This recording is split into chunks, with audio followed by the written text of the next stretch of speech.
Hello, Mustangs, and Happy New Year. I am Miss Street, and I will be reading chapter 33.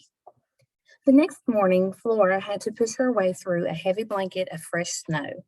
She shook it off and tried to ignore her grumbling stomach. To her surprise, Sophia was sitting a short ways off. She didn't turn around when Flora called her name, so Flora asked, "What's for breakfast?" Sophia still didn't answer. Her tail swished a half circle in the snow. Flora looked around in every direction. A cold, hard lump grew in her throat. Sophia, Flora tried to swallow and couldn't. Her voice shook. Where are the sled tracks? Where are our tracks? Gone, said Sophia, covered over last night. Flora looked out again, unbelievingly. All of her deep floundering from the day before had been completely cleaned up. The land was spotless and smooth. Flora felt like a tiny dot, she and Sophia, the only two things alive on the face of the earth. Sophia stepped daintily up to Flora, shaking the snow from her paws. "Why did you come back?" asked Flora. "I'm sticking with my team." Sophia sat and looked down. "I know I said sorry yesterday, but I never properly said thank you for helping me with those rats." "How do you know I wasn't trying to get in good with Big Amos?" Flora asked. "You kept helping me even after he chained you up again." Sophia looked long and hard into Flora's eyes. Flora had never been able to stare back at a cat for long, even when it was a friendly stare from Luna. But this time it was the cat that looked away eventually. "I've been corrupted," Sophia said. "I used to have unfailing cat common sense. I hardly recognize myself anymore. What kind of cat takes up with dogs and pigs? But I can't help it. I'm a team member now, so I came back." Flora smiled. "We need a plan." "No plan is going to get us out of this mess." Sophia sounded as tired and hungry as Flora felt. "We're doomed.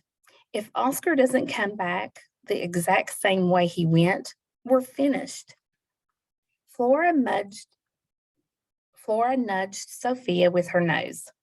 "Cats are good at keeping clean," she said. "Dogs are good at running forever without getting tired. And I think that pigs are good at being optimistic and not giving up, even when things are really bad. So today we're going to do things the pig way, okay?" Flora explained her idea. She and Sophia would walk in a straight line away from each other until the middle of the day. Then they'd turn around, follow their paths back, and meet in the middle again. This way, Oscar and Alaric were sure to come across the tracks on their return trip. Flora began to walk. It was no easier than before.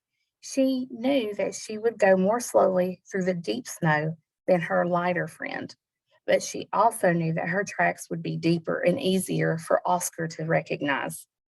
When Flora turned around at midday, her heart lifted as she headed toward Sophia. She still couldn't believe that crazy cat had come back in the night to find her.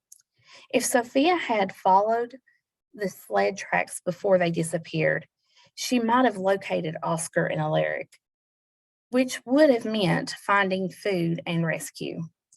She'd had the chance to save herself. It wasn't in her nature to make a decision for the sake of a friend, but that was what it seemed she had done. At the end of the day, Flora and Sophia met in the middle again. When Flora saw how tired Sophia was, instead of throwing her tired body down as she wanted to, Flora slowly dug out a fresh snow cave. She and Sophia collapsed together without a word. For that, Flora was thankful. She didn't want to have to hide her disappointment. She had silently hoped that Alaric and Oscar would have shown up by now. Flora closed her eyes and had one happy thought. So far, there didn't appear to be any wind or snowfall tonight to undo their hard work. All right, thanks for listening, guys. Tune in tomorrow to see what happens. Goodbye.